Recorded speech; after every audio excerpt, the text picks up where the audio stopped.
हम पढ़ेंगे स्थल युद्ध के नियम, लॉस ऑफ लैंड वॉरफेयर। इससे पहले हमने पढ़ा था हवाई युद्ध के नियम और समुद्री युद्ध के नियम हम पढ़ चुके हैं। आज हम इंटरनेशनल लॉ का एक चैप्टर है उसको पढ़ेंगे, स्थल युद्ध के नियम। युद्ध के नियम 3 प्रकार के होते हैं, स्थल युद्ध के नियम, हवाई युद्ध के नियम और समुद्री युद्ध के नियम। आज हम पढ़ेंगे स्थल युद्ध के नियम। युद्ध के वे नियम होते हैं जो युद्ध से संबंधित होते हैं, जिनको युद्ध में क्रियान्वित किया जाता है, उन्हें हम युद्ध के नियम कहते हैं। स्थल युद्ध के नियम स्थल युद्ध से संबंधित होते हैं। 1907 में हेग सम्मेलन में युद्ध के नियमों का निर्धारण किया गया था। वेद सैनिक क्या होते हैं, उसी समय वेद सैनिकों के बारे में बताया गया था कि वेद सैनिक वे होते हैं जिनकी एक नियमित वर्दी होती है, जो खुले में शस्त्र लेकर या चल सकते हैं और किसी अधिकारी के अंडर कार्य करते हैं। उनका एक परमानेंट रेजिमेंटल नंबर होता है, उनका एक खुद का चिन्ह होता है। वह युद्ध के नियमों के अनुरूप युद्ध लड़ता है और युद्ध से संबंधित कार्रवाई को अंजाम देता है। जो व्यक्ति अपने राष्ट्र को आज़ाद करने में क्रांतिकारी हिस्सा लेता है, उन्हें भी हम वैध सैनिकों के अंतर्गत रख सकते हैं।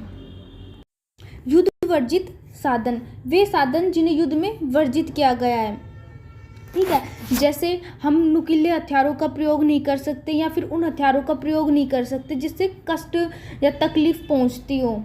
हम शत्रु के सेना के भोजन पानी में विष नहीं मिला सकते, मतलब जहर नहीं मिला सकते उनके खाने वगैरह में, और घायल व अस्वस्थ सैनिकों की हत्या नहीं कर सकते।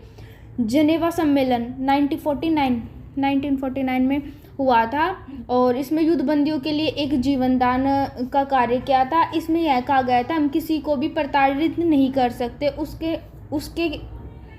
उसे उसके धार्मिक अधिकार नहीं छीन सकते, उससे हम बलपूर्वक प्रतिकार नहीं ले सकते, उसका कोई भी आइडेंटिटी कार्ड उससे हम छीन नहीं सकते, उसे भोजन देना अनिवार्य है, उसकी चिकित्सक कार्रवाई की जानी चाहिए, उसका ध्यान रखा जाना चाहिए, यदि संभव हो तो उसे युद्ध के बाद उसके देश वापस लौटा देना चाहिए, और युद्धबंदियों की हत्या करना इसमें वर्जित था।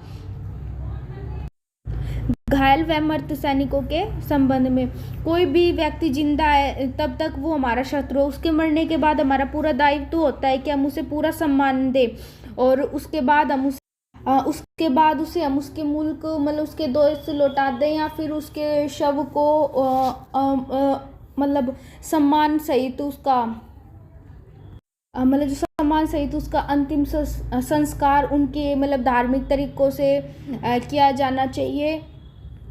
घायल व मृत सैनिकों पर हम आक्रमण नहीं कर सकते, उनकी हत्या नहीं कर सकते। मृत सैनिकों के शरीर से समान उन्हें के देश को वापस लौटा देना चाहिए। उनके साथ मतलब उनके शव के साथ कोई भी दुर्व्यवहार नहीं करना चाहिए। और युद्ध मतलब धोखा अंतर्राष्ट्रीय कानून के अनुसार युद्ध में धोखा देना सख्त मना है। युद्ध की में चालें, हेग सम्मेलन के अनुसार इसे वैध ठहराया गया है। युद्ध चाल से कोई भी संधि को डिस्टर्बेंस नहीं होना चाहिए। जासूसी, अंतर्राष्ट्रीय कानून में युद्ध के दौरान जासूसी को मान्यता दी गई है, लेकिन शक के बिना हम किसी भी व्यक्ति को जासूस बताकर गिरफ्तार नहीं कर सकते जब तक हम उस मामले की पुष्टि न कर लें।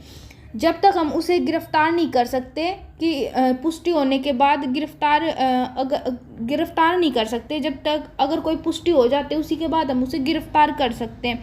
अगर कोई जासूस भागता है तो उसे हम बंदी भी बना सकते हैं, ठीक है। उसके बाद धार्मिक, औद्योगिक, चिकित्सक क्षेत्र, मतलब स्थल युद्ध के अंदर है ना, कभी भी हम किसी के भी धार्मिक स्थान, उद्योग, चिकित्सक मतलब अस्पताल वगैरह किसी पर भी हम आक्रमण नहीं कर सकते। तो ये था हमारा टॉपिक। आई होप आपको अच्छा लगा हो।